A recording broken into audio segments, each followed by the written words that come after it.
Proposition 1, everybody agrees that capitalism is a success. Proposition 2, everybody agrees that socialism is a failure. Proposition 3, what conclusion do people draw? That we need more socialism. Isn't it because, for instance, socialism promises a lot more, sounds good, is kind of a feel-good theory.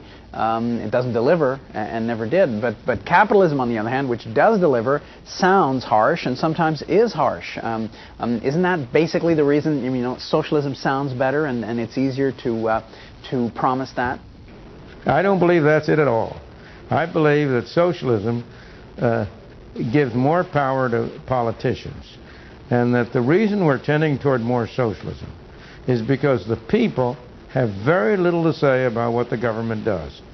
That the government has become a self-generating monstrosity that sort of decides for itself.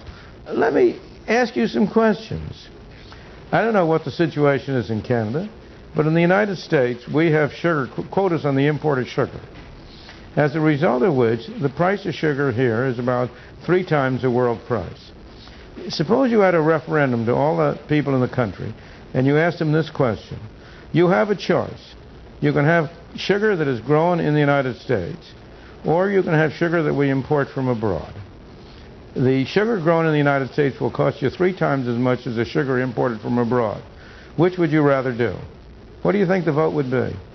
Well, people would vote for cheaper sugar. Yeah, but why do we have but right now we don't have it. Why don't we have it? Because the people have nothing to say.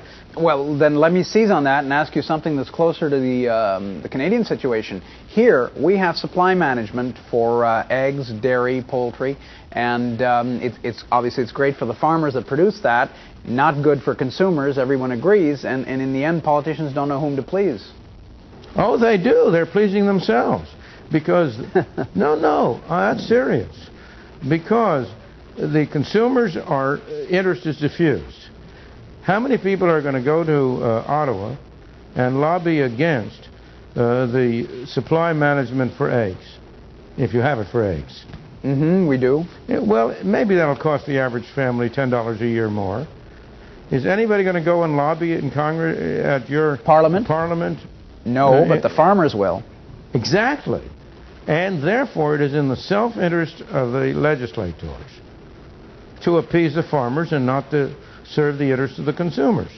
That's exactly what I mean when I say that the people have very little to say.